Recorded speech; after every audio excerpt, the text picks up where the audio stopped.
Amables oyentes, muy buenos días. Bienvenidos a la presente emisión de una vez más el consultorio jurídico aquí en Unipymes. Empresarios y empresarios de Colombia y América Latina, tengan todos ustedes un buen día. Hoy la escuela Unipymes, la escuela de las pymes latinas, da inicio en este momento a una nueva jornada de nuestro consultorio legal en el mes de mayo. Recuerden que estos consultorios se realizan siempre el último miércoles de cada mes. Adicionalmente, hoy tenemos un tema bien interesante que son los diferentes tipos de contratos laborales. Y recuerde que hasta el 30 de junio vamos con la feria virtual Unipymes. La hemos ampliado porque hemos tenido muchas solicitudes, muchas visitas, muchas consultas y gracias a eso es que nosotros queremos extendernos para que tengan la oportunidad de ingresar a www.centrodeconvencionesunipymes.com. Y le recordamos que entre las personas que entren y visiten la feria automáticamente quedan registrados para la rifa de 2 tiquetes ida y regreso a la ciudad de Cartagena.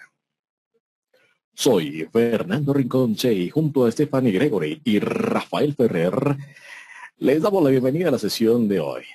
Antes de iniciar nuestra clase virtual queremos expresar nuestros agradecimientos a las empresas que hacen posible que esta conferencia se lleve a cabo.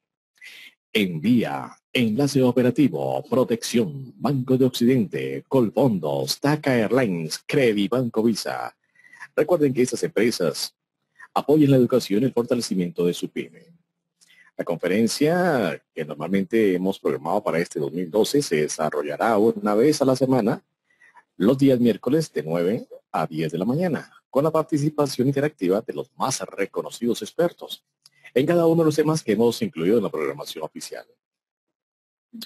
Para este año hemos diseñado el plan de educación Unipymes, conformada por 5 diplomados los martes, jueves y viernes de 6 de la tarde a 9 de la noche. 11 consultorios legales los últimos miércoles de cada mes y la invitación es muy cordial para que cada mes nos sigan y nos lean en la revista Gerente Pyme. Ya está en esta semana lista la edición del mes de junio. También los invitamos a que se inscriban en todas nuestras actividades académicas durante el año. Y recuerden que estamos también a nombre de Microsoft. Ustedes serán nuestros invitados especiales a estas actividades que oportunamente por correo electrónico les estaremos comunicando. En estas jornadas ustedes podrán interactuar con los expositores. Recuerden que la temática y la actividad es muy sencilla. Ustedes pueden hacer clic en la manito de color verde y automáticamente les habilitamos el micrófono. O si prefiere hacer su pregunta, lo puede hacer por el chat. Adicionalmente, si quiere hacer una intervención más profunda con nuestra invitada de hoy, les envía un correo electrónico que ya le estaremos confirmando la dirección. Hechas las aclaraciones, pues le damos la bienvenida a nuestra conferencista, la doctora Joana Novoa Serna. Ella es abogada titulada de la Universidad Sergio Arboleda de Bogotá, especializada en Derecho Laboral y Seguridad Social de la misma universidad. Actualmente se desempeña como catedrática de la Universidad Sergio Arboleda de Bogotá y cursa estudios de maestría en Derecho, con énfasis en procesal y probatorio. Doctora Novoa, la dejamos al frente de nuestro atento auditorio. Muy buenos días. Muy buenos días, ¿cómo están ustedes? Bien, es un placer tener aquí en estos micrófonos. Muy buenos días. Es un placer tener aquí y poder compartir con ustedes la información que tenemos a propósito de este tema, los contratos laborales. Adelante. Muchas gracias.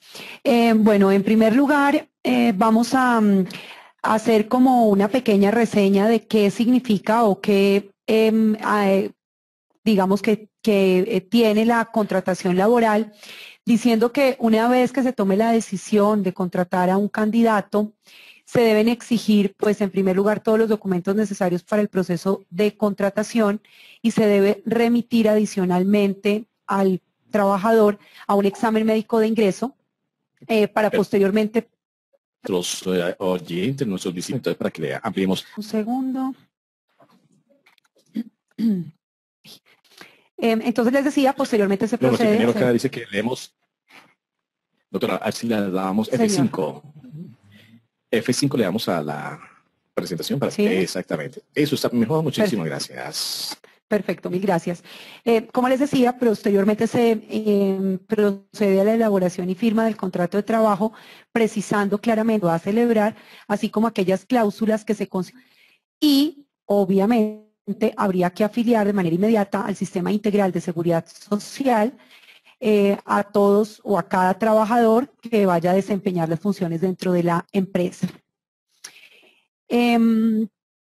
La celebración del contrato de trabajo se debe realizar de la siguiente manera. La firma del contrato de trabajo deben hacerla las dos partes contratantes, especificando sus elementos, su forma y la duración de dicho contrato.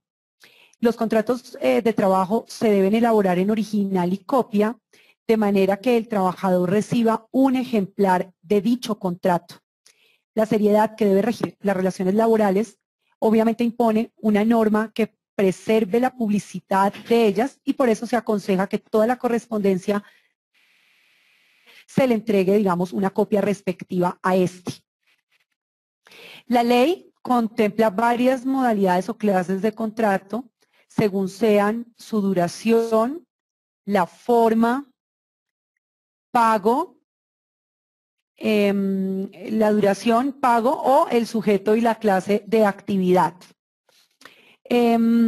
Diciendo principalmente que el contrato de trabajo pues es un acuerdo por virtud del cual una persona natural se obliga a prestar un servicio personal a otra, ya sea natural o sea jurídica, bajo una continuada subordinación, cumpliendo órdenes e instrucciones y recibiendo por ello una remuneración.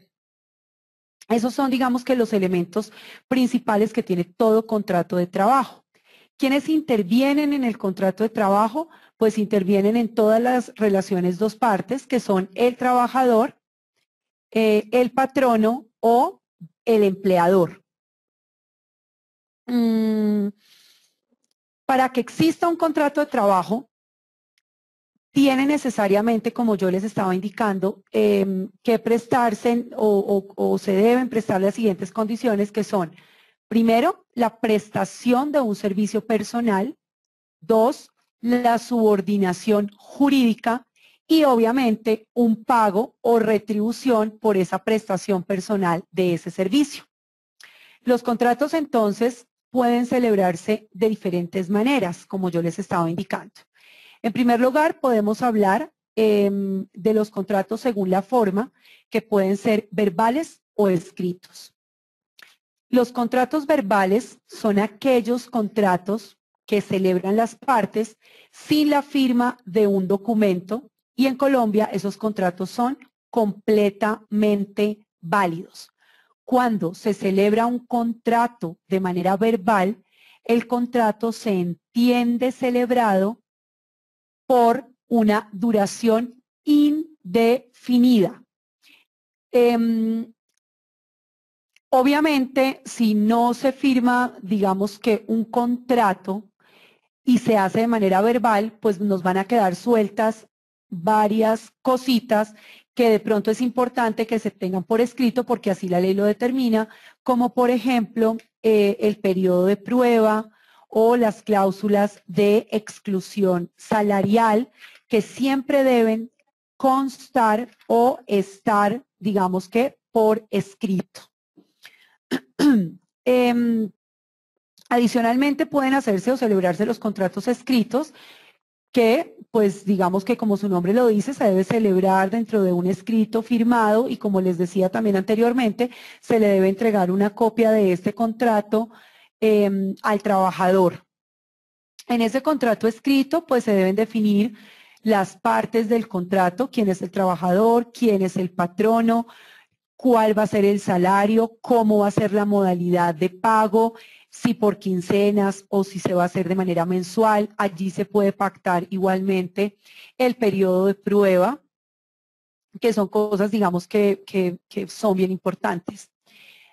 También existen los contratos según la duración y estos pueden ser por labor u obra contratada, pueden ser a término fijo, que necesariamente ese contrato a término fijo tiene que celebrarse de manera escrita, porque si no se hace de manera escrita y se hace de manera verbal, entonces se entenderá que es un contrato de duración indefinida.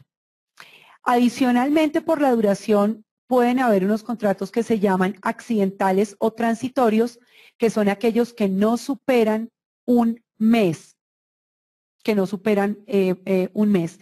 Y los contratos a término fijo, que se pueden hacer de 1 a 3 años o se pueden hacer inferiores a un año. Dentro de estos contratos a término fijo, podemos decir también que cuando se celebran por un término inferior a un año, pueden prorrogarse por 3 veces. Una vez se haya prorrogado la tercera vez, el contrato se entenderá celebrado a término fijo de un año. Ya no será de 3 meses o de 4 o de 6, sino que ya será de un año prorrogable por un año más. Y los contratos, bueno, que se celebran a un año, pues siempre se entenderán prorrogados por un año, a no ser que antes de los 30 días de terminarse dicho contrato, cualquiera de las partes manifieste su deseo de no prorrogar dicho contrato. Las anteriores modalidades se presentan, digamos que cada una de ellas con varias alternativas, como les estaba yo diciendo, según la forma de remuneración, la naturaleza del cargo, la calidad del trabajador, la clase de actividad o la naturaleza jurídica del empleador. Los contratos también pueden llegar a celebrarse por la forma de pago o se puede, digamos que decir dentro del contrato la forma de pago, que puede ser de sueldo, a destajo, a jornal, con salario integral, o se puede estipular que se pague una parte en salario y una parte en especie, una parte en dinero y una parte en especie, como se hace generalmente con los contratos de las empleadas del servicio doméstico, ya que cuando son internas, pues ellas duermen en la casa de habitación, se les da, digamos que toda la alimentación, se les pagan los servicios, entonces allí se puede pactar que una parte se les paga dinero.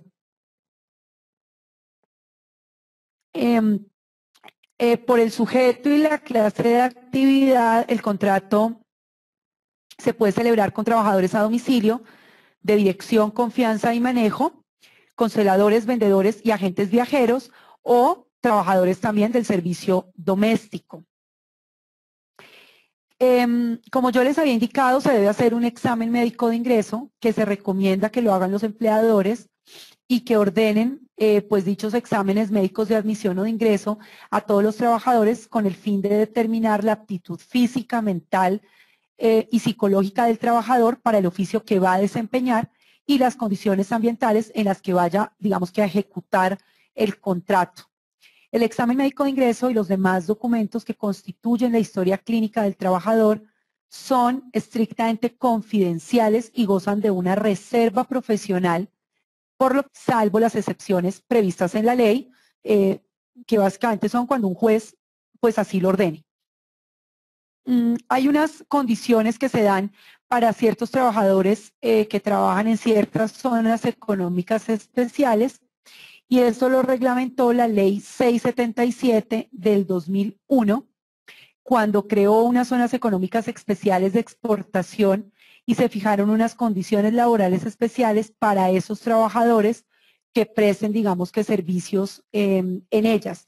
Entonces ellos tienen mayores garantías en vacaciones, los periodos tienen que ser mucho más amplios, los periodos de vacaciones que se lleguen a dar.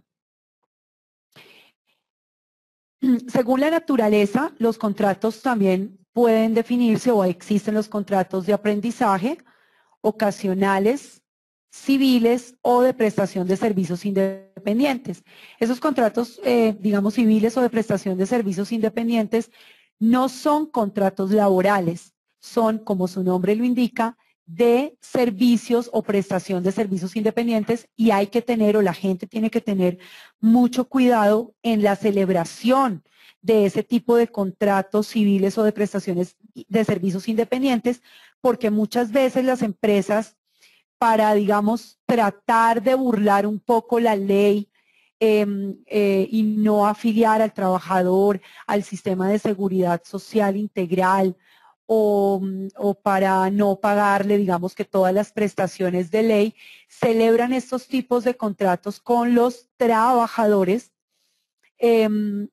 simulando un contrato. Y son muy peligrosos, yo repito, porque en el derecho laboral existe un principio que es el principio de la realidad sobre las formas. ¿Qué sucede con ese principio de la realidad sobre las formas? Que si yo realmente demuestro como trabajadora que estuve subordinada, que presté de manera personal mi trabajo y que por eso me daban un salario, yo demuestro que lo que existía era un contrato laboral y no un contrato de prestación de servicios independientes. Y entonces el juez condenará a la empresa o al patrono, si es una persona natural, a que me pague absolutamente todas las prestaciones de ley que dejó de pagarme durante el tiempo que duró esa relación laboral que estaba disfrazado bajo un contrato de prestación de servicios independientes.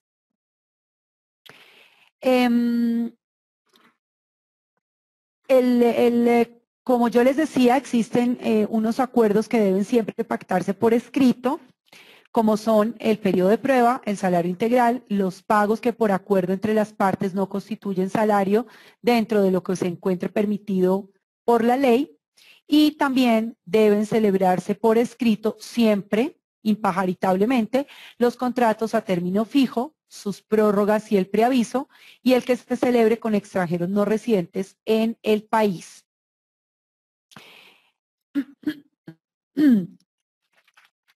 Existe, además, un nuevo contrato o una nueva modalidad de contrato que es el teletrabajo, que fue creado mediante la ley 1221 del año 2008, ley que reglamentó pues ese teletrabajo como un instrumento de generación de empleo y autoempleo mediante la utilización de tecnologías de la información y las telecomunicaciones.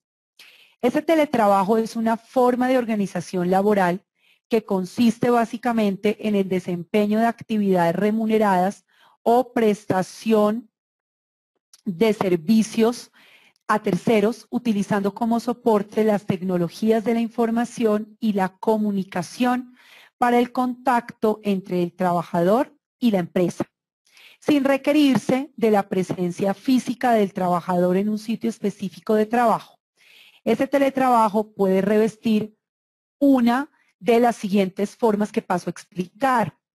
Pueden ser autónomos, que son aquellos que utilizan su propio domicilio o un lugar escogido para desarrollar su actividad profesional, que puede ser una pequeña oficina o puede ser la casa o puede ser un local comercial. En este tipo se pueden encontrar las personas que trabajan siempre por fuera de la empresa y solamente acuden a la empresa para situaciones muy puntuales y ocasionales.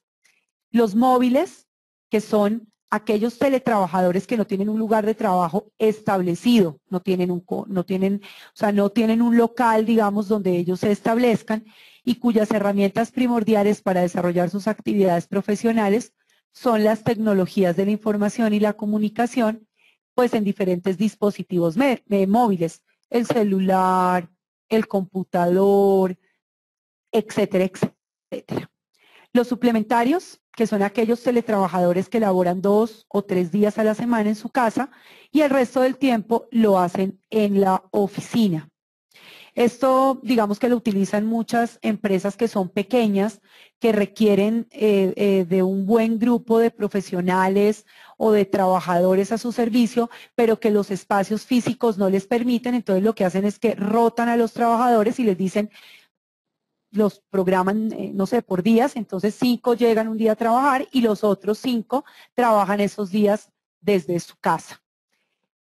El teletrabajador, pues, es la persona que desempeña la actividad laboral a través de las tecnologías de la información y la comunicación por fuera de la empresa a la que presta sus servicios. Esos teletrabajadores tienen unas garantías laborales, sindicales y de seguridad social. Dada la naturaleza especial de sus labores, no les son, digamos que, aplicables las disposiciones sobre la jornada de trabajo, sobre las horas extraordinarias y de trabajo nocturno, pero, no obstante lo anterior, el Ministerio del Trabajo debe adelantar una vigilancia especial para garantizar que esos teletrabajadores no sean sometidos a excesivas cargas de trabajo. Es decir, a pesar de que ellos no tienen una jornada laboral específica, la persona que los contrata pues no los puede someter a que trabajen, puede ser en su misma casa, en un computador, desde las 8 de la mañana hasta las 2 de la mañana, pues porque digamos que tienen una vigilancia especial para garantizar que ellos no sean sometidos a esas cargas exageradas de trabajo. El salario del teletrabajador nunca podrá ser inferior al que se pague por la misma labor en la misma localidad y por el igual rendimiento a un trabajador que preste sus servicios en el local o en las oficinas o en las instalaciones físicas del empleador o del patrono. En los casos en que el empleador utilice solamente teletrabajadores para fijar el importe del salario, pues se debe tomar en consideración la naturaleza del trabajo y la remuneración que se paga para una labor similar dentro de la misma localidad. Una persona que tenga la condición de asalariado no se considera teletrabajador por el mero hecho de realizar ocasionalmente su trabajo como asalariado en su domicilio o en lugar distinto de los locales del trabajo del empleador, en vez de realizarlo en su lugar de trabajo habitual. La asignación de tareas para los teletrabajadores debe hacerse de manera que se garantice su derecho a contar con un descanso de carácter creativo, recreativo y cultural. La igualdad de trato debe fomentarse respecto del teletrabajo, en particular en el derecho de constituir o afiliarse a las organizaciones que escojan y a participar de sus actividades. Hablo yo, digamos, pueden ser de sindicatos. Adicionalmente, ellos tienen derecho a la protección en la discriminación del empleo y a la protección en materia de seguridad social, que es el Sistema General de Pensiones, Sistema General de Seguridad Social en Salud y riesgos profesionales, de conformidad pues con lo que está previsto en la Ley 100 de 1993 y en las normas que la hayan modificado o la adicionen en las disposiciones que regulan los regímenes especiales. Tienen también protección respecto de la remuneración, respecto de los regímenes legales de seguridad social y el acceso a la formación. Los contratos laborales, independientemente de cuál sea su modalidad, los pueden celebrar todas las personas que hayan cumplido la mayoría de edad, es decir, que tengan capacidad para celebrar un contrato individual de trabajo. Pero, pues adicionalmente, la ley ha determinado que los menores de edad puedan también o pueden trabajar y ellos requieren de una autorización escrita que les otorga el Ministerio del Trabajo, previo el consentimiento de sus representantes legales, que básicamente serían sus padres, o a falta de ellos, pues quien los esté representando, y ese trámite pues debe adelantarse ante el respectivo inspector de trabajo. Una vez se haya obtenido por parte del Ministerio la autorización, el menor queda facultado.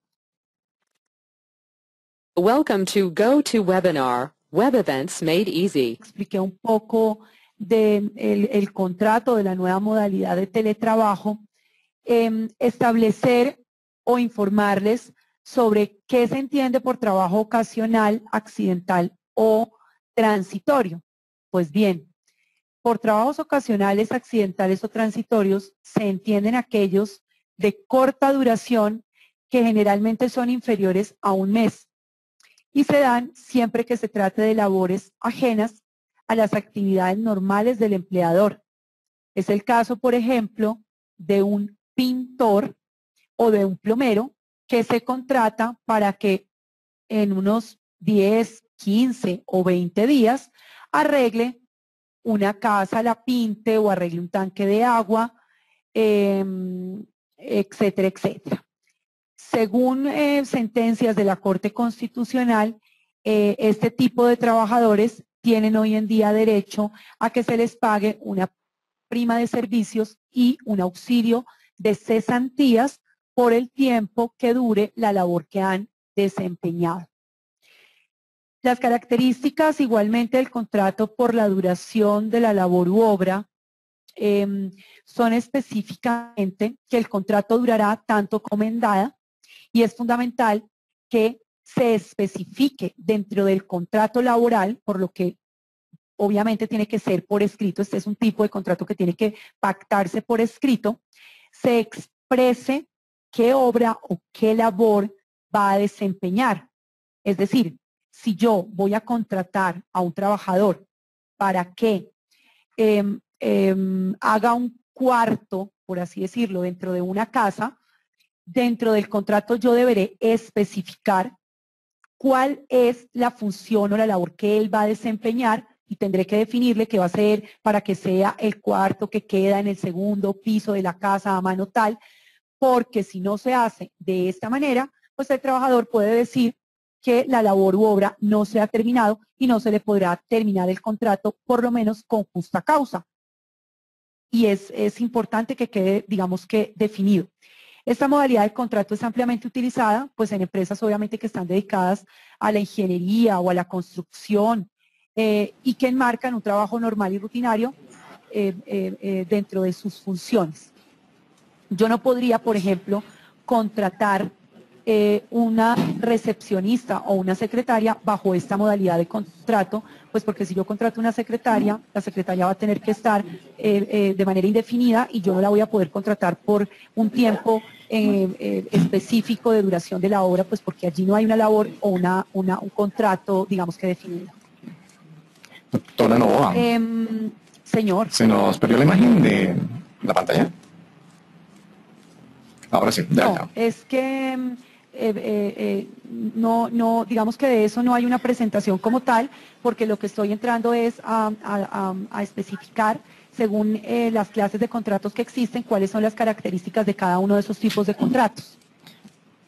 Listo. Según cuáles son las características del contrato a término fijo. Bueno, debe celebrarse, como ya les había informado por escrito, y su duración no puede ser superior a 3 años. Admite al menos 2 modalidades. Una, que el contrato a término fijo sea inferior a 1 año y que no tiene un término mínimo de duración, y el contrato a término fijo de duración entre 1 y 3 años, que es renovable, pues indefinidamente. No es que se convierta en un contrato a término indefinido, sino que se puede prorrogar de manera indefinida por 1 año, por otro año, por otro año, o si se celebró por 3 años, por 3 años, por 3 años, por 3 años. Para su terminación, la ley exige que se dé un preaviso, es decir, que la parte interesada avise a la otra su determinación de no prorrogarlo con una antelación no inferior a 30 días, que deben ser calendario, a la fecha de vencimiento del término estipulado.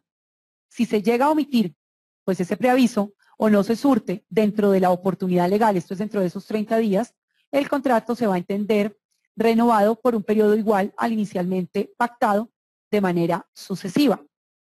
Los contratos de trabajo cuya duración sea inferior a 30 días, de conformidad con la ley, no requieren un preaviso para su terminación, pero sería, digamos que muy prudente que dentro de ese contrato que se celebra de manera escrita, se determine cuál va a ser el tiempo exacto de duración.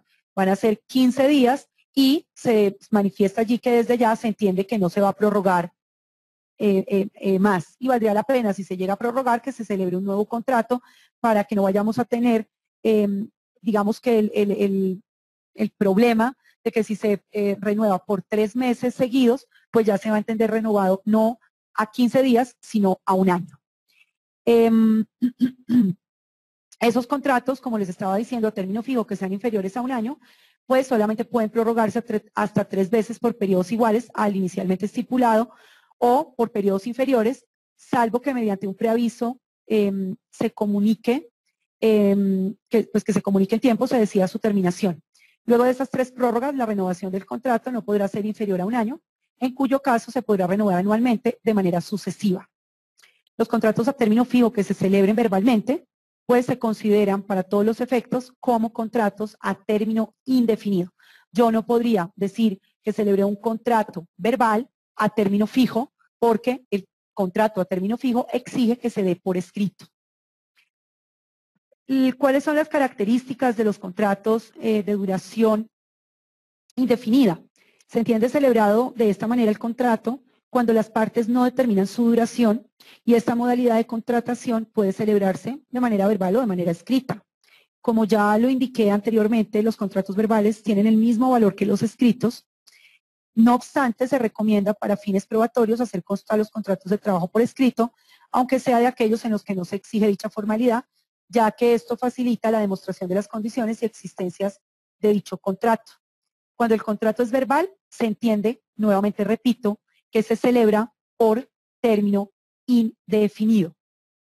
Por último, quiero recalcar la importancia de celebrar contratos a término indefinido, y lo digo porque muchas empresas tienen la prevención de no celebrar contratos a término indefinido porque creen que en el momento de despedir al trabajador sin una justa causa se les va a crecer el monto de la indemnización, y pues resulta que esto ya no opera, digamos que de esa manera. Sale muchas veces más barato celebrar un contrato a término indefinido en términos de indemnizaciones laborales que un contrato a término fijo. Pues bien, si yo contrato a un trabajador mediante un contrato a término fijo por 6 meses y a los 3 meses, luego de que ha pasado el periodo de prueba, yo me doy cuenta que la persona no me sirve, pero no tengo una razón específica para despedirla, digamos, sin justa causa, pues yo a ese trabajador tendré que pagarle el tiempo que falte para terminarse el contrato a término fijo. Esto es 3 meses de salario. Si yo lo contraté por un contrato de duración indefinida, quiere decir lo anterior, que yo, si pasa el mismo tiempo, 3 meses, ya ha pasado el periodo de prueba, y me doy cuenta que la persona no me sirve, pero no está, digamos que, encasillada dentro de una de las causales para hacer la terminación de dicho contrato, tendré que pagarle una indemnización únicamente de 30 días de salario. Con esto termino la presentación sobre las clases de contrato y espero las preguntas que tengan. Bueno, tenemos una pregunta que viene por el chat. Y la pregunta la plantea, bueno, otro pequeño impasse aquí en la tecnología, pero ya lo estamos descifrando. La pregunta la plantea Luis Mario Cardona. La empresa, ¿se puede la empresa convertir dentro de un contrato indefinido que es salario? No, vamos a tratar de arreglar la pregunta. La empresa convertir dentro de un contrato indefinido qué es salario y qué factores no constituyen salario y en qué oportunidad. Creo que es la interpretación de la pregunta. Bueno, si bien estoy entendiendo, lo que él quiere saber es qué puede ser y qué no puede ser salario. ¿Es algo así lo que el señor estará, o la persona, digamos, que estará preguntando?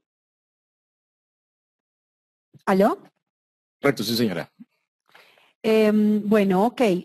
Digamos que el salario, pues es toda la retribución que recibe el trabajador por la prestación de sus servicios.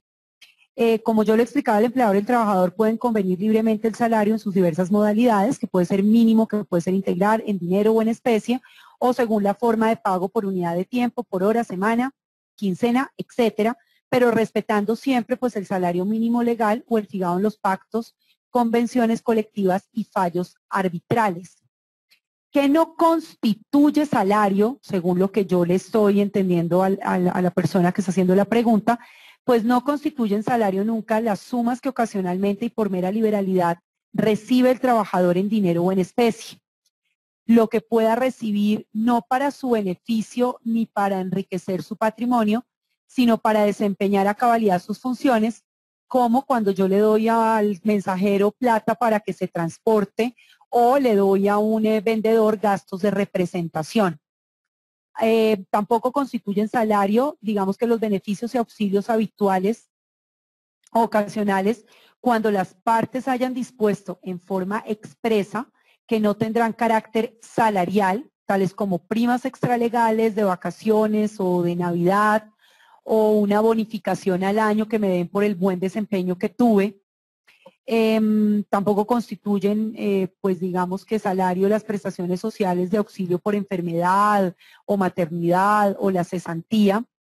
Los suministros en especie cuando se pacte que no tendrán el carácter de salario, tales como pues alimentación o vestuario o alojamiento.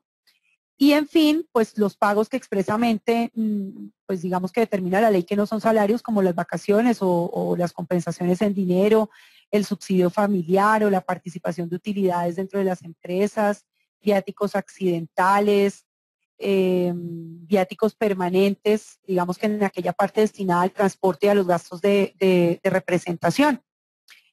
Tampoco se puede entender como salario los elementos de trabajo, las propinas, ni las indemnizaciones por terminación del contrato. Eso, digamos que sería básicamente la respuesta. Muy bien. Seguimos con otra pregunta que plantea a esta hora. Doña Liliana Carvajal. ¿Qué pasa cuando el periodo de prueba establecido por la ley no es suficiente para que un empleador establezca si el empleado es el recurso que se necesita? Liliana Carvajal. Bueno, Liliana, mira, digamos que la ley tiene determinado que el periodo de prueba no puede ser superior a 2 meses cuando se celebra un contrato a término indefinido o cuando se celebra un contrato a término fijo. Por poner un ejemplo, no puede ser superior a la quinta parte del tiempo de duración del contrato. Si ese tiempo no le es suficiente a la empresa o al mismo trabajador para saber si puede desempeñar allí las funciones, si se acomoda, si es la persona indicada o idónea para realizar ese trabajo, pues no hay otra forma diferente que despedir al trabajador sin una justa causa y pagar la indemnización que le correspondería dependiendo del tipo de contrato que hayan celebrado, porque no se puede ampliar, digamos, que el periodo de prueba a un tiempo superior al que la ley nos indica. Bueno, tenemos una pregunta que estamos habilitando ya el micrófono de Yonaida Rojas, una mujer a esta hora de la mañana. Muy buenos días.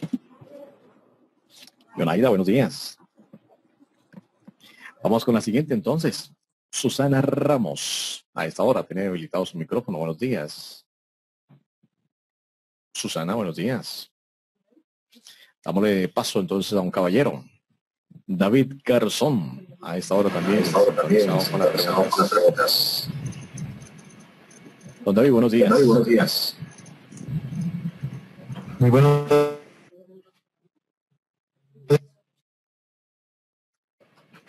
Adelante, adelante. Adelante. Gracias, muy buenos días. ¿Cómo han estado hoy? ¿Me escuchan? Muy bien, muchas gracias. Sí, yo lo estoy escuchando perfectamente. Perfecto, muchas gracias. Yo quisiera saber si de pronto podrían en alguna otra ocasión invitarnos a una conferencia en la que se pueda profundizar más sobre el tema que está tan interesante y que fue tan efectivamente expuesto por la doctora que nos acaba de dirigir el tema. Sí, claro, yo no tendría ningún inconveniente en hacer una nueva charla cuando así lo tengan definido para ampliar un poco más los conceptos que requieran los oyentes. Bueno, ahí listo, ahora sí la estamos escuchando. Adelante, doctora. Le decía yo al señor David que yo no tengo ningún inconveniente en volver a participar, digamos que de esta sesión tan maravillosa para poder ampliar los conceptos que los oyentes a bien tengan. Perfecto, entonces vamos con otro de los temas que tenemos a través del chat. Esta pregunta nos la hace Ketty Castro. La pregunta de doña Ketty dice, doctora, si un empleado tiene 10 años laborando para una empresa, Con contratos fijos de un año y a diciembre 31 se le liquidaron todas las prestaciones a las que tiene derecho. Si se decide no renovar más el contrato, hay que pagar indemnización ya que el empleado tiene 10 años laborando. Es Katy Castro la que hace la pregunta. Katy, no. Si el contrato se celebra a término fijo de un año y se ha prorrogado por periodos, digamos, o por un periodo, o por un tiempo de 10 años, y al trabajador se le han cancelado a 31 de diciembre todas las prestaciones que por ley está obligada la empresa, y se le termina o no se le renueva más el contrato, no habría lugar a pagar ningún tipo de indemnización independientemente del tiempo que dure trabajando, porque se le está despidiendo por una justa causa, la que es pues la no prórroga del contrato laboral. Bueno, tenemos entonces micrófono habilitado para Ángela María Muñoz. Buenos días. Sí, buenos días, ¿cómo están? Muy buenos días, bien, gracias. Doctora, yo tengo varias inquietudes con los contratos fijos. Yo tengo una persona que tiene un contrato fijo, ya se le va a cumplir las 3 prórrogas, y pasarla a un contrato indefinido, ¿hay que tramitar algún papel o simplemente yo le realizo el contrato indefinido y ambas partes lo firman?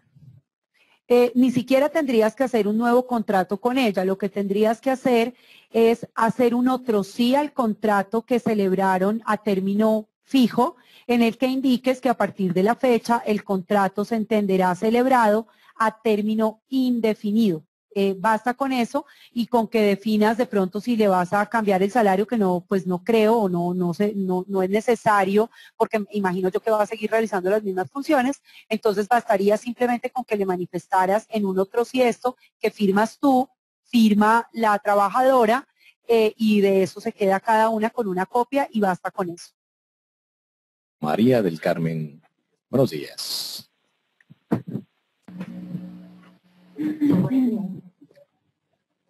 Mi pregunta va con los contratos a término fijo. ¿Es legal que yo elabore un contrato por 6 meses a un trabajador y este se renueve, digamos, por los 3 periodos y en el cuarto yo lo pase a un contrato a término fijo a un año? ¿Aló? Tenemos dificultades hoy con el sonido, hoy definitivamente. Bueno, Bueno, pero, aló. Sí, adelante, Villa María. Bueno, mi pregunta va con los contratos a término fijo. Yo puedo mantener varios periodos un contrato a término fijo. Sí, yo contrato una trabajadora por un periodo de 6 meses y ese va a ser mi contrato fijo, lo renuevo los 3 periodos y al cuarto periodo lo puedo pasar a término fijo a un año. Y cuando ya se inician esos 4 periodos, sí lo puedo pasar a término indefinido o es en los 6 meses. Bueno, en primer lugar, si tú contratas a una persona por o bajo la modalidad del contrato a término fijo por 6 meses, se puede prorrogar por 3 veces por el mismo periodo inicial y a la tercera vez ya se va a convertir en término fijo de un año. ¿Sí? No tienes ni siquiera tú que cambiar el contrato porque ya la ley te lo determina que a la tercera prórroga ya se va a convertir en un contrato fijo de un año. Y tú en cualquier momento, independientemente que hayan pasado 2 meses o 3 o 4 meses de prórroga, tú en cualquier momento puedes indicarle a la persona que la quieres o que le quieres cambiar la modalidad de contratación, ya no a término fijo, sino a término indefinido y es completamente legal. Una pregunta que nos llega a esta hora por el chat la hace el señor John Edison Cruz. ¿Qué tipo de contrato es el más adecuado para que una maquila que paga a destajo y qué obligaciones tendría el empleador? ¿Cómo se fija el pago a destajo para que sea proporcional a un salario legal?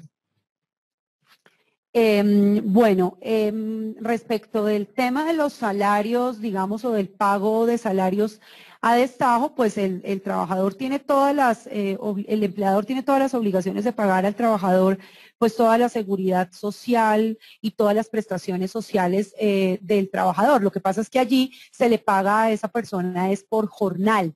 Entonces se le paga, digamos que a diario, como puede ser el tema, por ejemplo, o el punto específico de un mesero que es contratado para que trabaje 3 o 4 días a la semana y a ese trabajador pues se le paga por día o como se le paga a las empleadas, digamos que del servicio doméstico, pero pues ahí existen unas fórmulas para sacar, digamos, cuál sería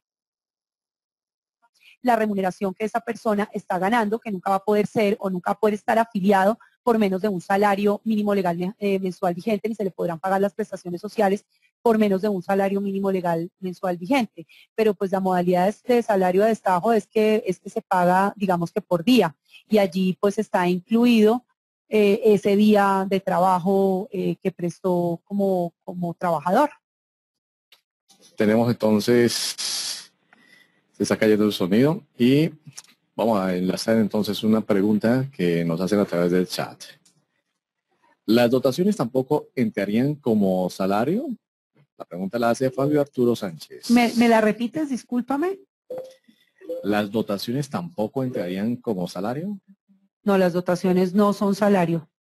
Las dotaciones son una prestación social que se le debe dar a aquellos trabajadores que devenguen menos de 2 salarios mínimos legales mensuales vigentes.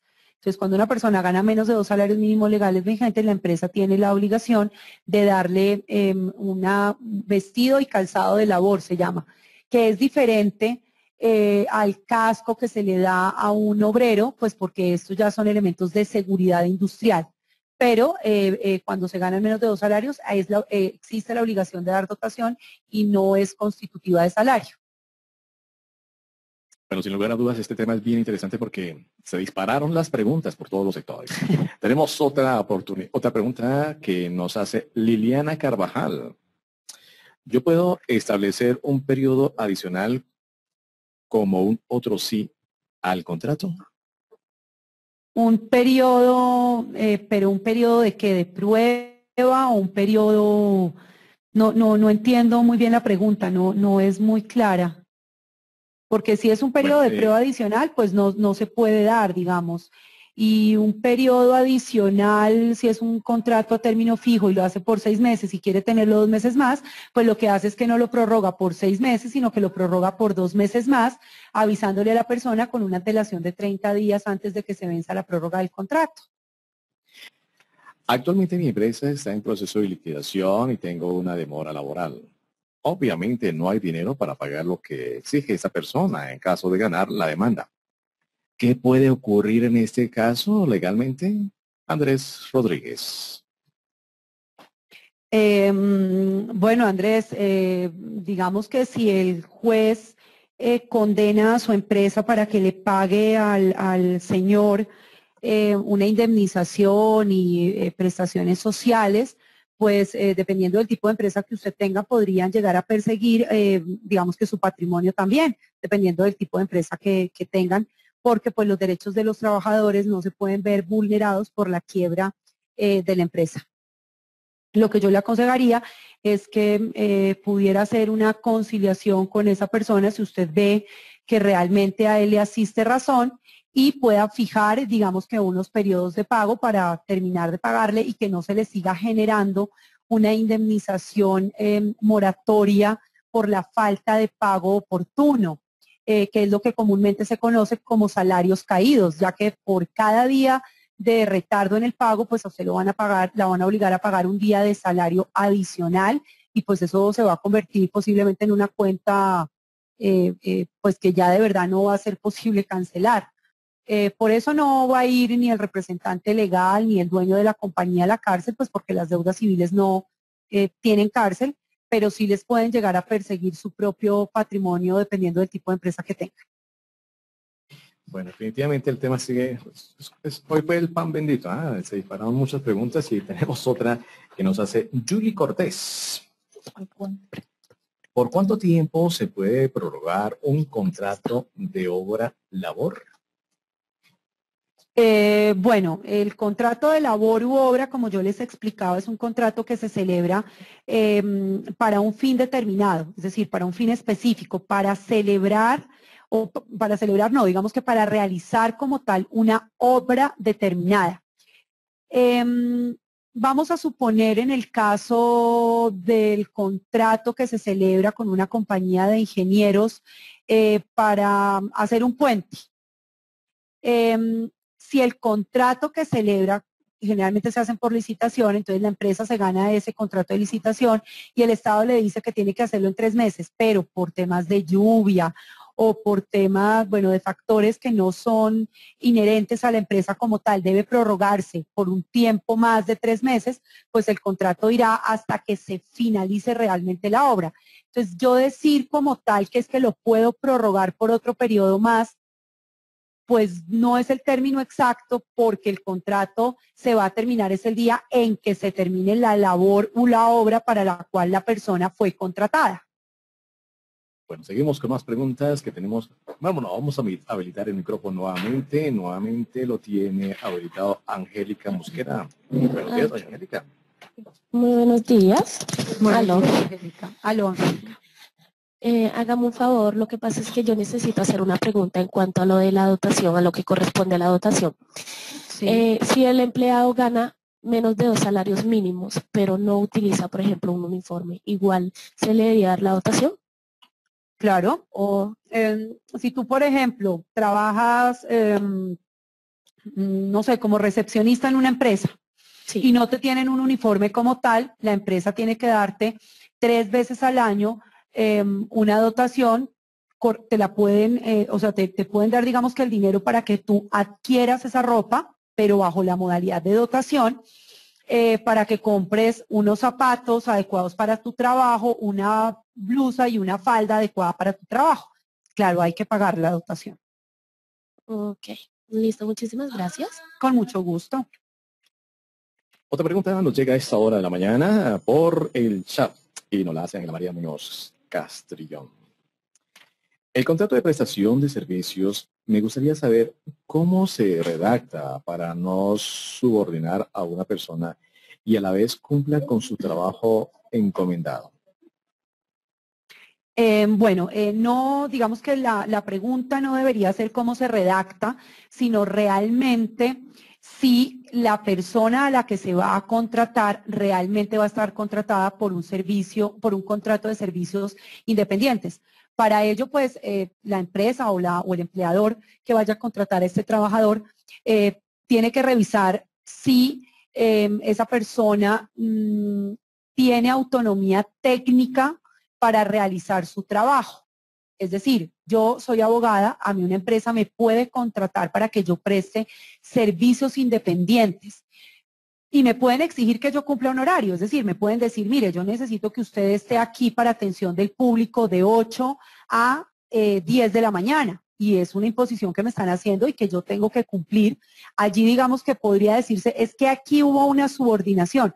Realmente no, porque yo como abogada para ese tipo de contrato que me están contratando, tengo una autonomía técnica y jurídica para atender a los clientes o para emitir, digamos que algún concepto. Entonces allí no podría yo alegar que es que me contrataron realmente fue por un contrato laboral, sino que realmente yo estaba cumpliendo un trabajo independiente, una prestación independiente. Obviamente que por eso me van a pagar, pero yo no voy a estar sometida a que me corrijan o a que me digan cómo debo hacer mi trabajo porque tengo una autonomía técnica para ello.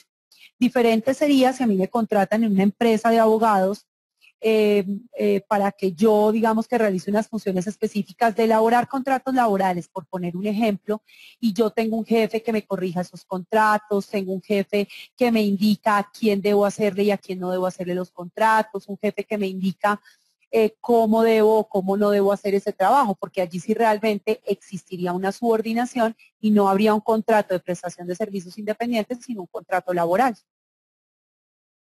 Perfecto, doctora Novoa. Tenemos las últimas dos preguntas y a nuestra inmensa audiencia les informamos que por compromisos ya laborales de la doctora, pues tenemos que hacer las últimas dos preguntas y también por establecer y respetar el horario de todos ustedes. Vamos a la pregunta que hace Liliana Carvajal. Cuando un empleado se despide y se hace un arreglo que puede renunciar, pero la indemnización se saca como una bonificación o un otro concepto, ¿esto se puede hacer? Liliana Carvajal. Bueno, Liliana, si tú terminas un contrato laboral con un trabajador, si me estás hablando de indemnización es porque pues entiende que lo despediste sin una justa causa legal para ello. Tú le dices al trabajador, mire, yo lo voy a despedir porque no me gusta su pelo, por poner un ejemplo extremo, obviamente. Eso no es una justa causa para darle por terminado el contrato. Tú le dices, yo le voy a pagar a usted su indemnización de ley, pero no se la voy a pagar como indemnización, sino como bonificación extralegal. Lo pueden pactar, pero el trabajador en un futuro tiene 3 años para ello, porque las reclamaciones laborales prescriben a los 3 años, puede en un futuro reclamar y iniciar una demanda solicitando que le paguen la indemnización por terminación sin justa causa que hiciste, porque lo que le diste a él fue una bonificación extralegal, pero no le pagaste la indemnización. Entonces hay que tener mucho cuidado en eso. La ley hay que respetarla y para que uno se evite problemas hay que hacer las cosas bien hechas tal como lo indican, pues como lo indica la ley. Si tú lo estás despidiendo porque el señor no te gustó el pelo del señor, pues tú simplemente lo despides sin justa causa y lo que tienes que hacer es pagarle la indemnización con el nombre de indemnización y no de bonificación para que no vayas a tener problemas a futuro. Muy bien. Esta es la última pregunta, pero antes que nada tenemos que agradecerle a todos nuestros participantes porque son muchas las preguntas que hay por el chat. Es un tema que despertó muchísima curiosidad e interés, obviamente, porque es el pan diario que todos manejamos en las empresas. Y esta está relacionada casualmente con la prestación de servicio. La pregunta la plantea Víctor Díaz. ¿Es obligación en un contrato por prestación de servicio cumplir un horario? No es obligatorio. Es decir, yo el ejemplo que puse es porque si yo tengo un contador y yo requiero que el contador venga, no tengo ni idea, un día específico de la semana, pues yo le puedo exigir, digamos que al contador, mire señor, yo necesito que usted esté aquí el martes, dígame usted en qué horario puede venir y le sirve. Pero fue un ejemplo, o sea, el ejemplo que yo puse como abogada de 8 a 10 fue básicamente un ejemplo. No necesariamente tiene que cumplir un horario como tal, es decir, yo puedo tener un contrato de prestación de servicios independientes con un médico y el médico decir yo programo consultas tales y tales días y pues asistir a esos días a hacer las consultas médicas. O puedo tener el abogado de la empresa que yo lo llamo cuando lo requiero, pero no tendría que cumplir un horario, ni siquiera tendría que asistir a las instalaciones de la empresa, de mi empresa por medio de la cual yo la contraté, ni siquiera tendría que asistir. Muy bien, señoras y señores, hemos concluido nuestro cuarto consultorio legal del año 2012. El tema de hoy, diferentes tipos de contratos laborales. Antes de despedirnos, doctora Novoa, le repetimos el correo electrónico a nuestros oyentes para que estén pendientes si quieren ampliar la información con usted. Sí, mi correo electrónico es Johanna, que se escribe JOHANNA, @abogadosencolombia.com. Doctora Novoa, es un placer, un enorme placer haber compartido con usted esa información con la comunidad Unipymes y le expreso nuestro agradecimiento y reconocimiento por su aporte que hoy revolucionó a todos nuestra sala aquí en Pymes. Muchísimas gracias. A ustedes muchísimas gracias por la invitación y que tengan un resto de día feliz. Muchísimas gracias, esperamos tenerla nuevamente aquí y a ustedes, señores empresarios y empresarias, también les extiendo la invitación para que el próximo miércoles 27 de junio a las 9 de la mañana nos volvamos a encontrar aquí en el aula virtual de Unipymes, la Escuela Empresarial de las Pymes Latinas, para otro consultorio legal presentado por otro de nuestros conferencistas, nacional o internacional. No olviden consultar www.unipymescentrodeconvenciones.com. A todos y todas, mil gracias. Feliz día y que Dios los acompañe.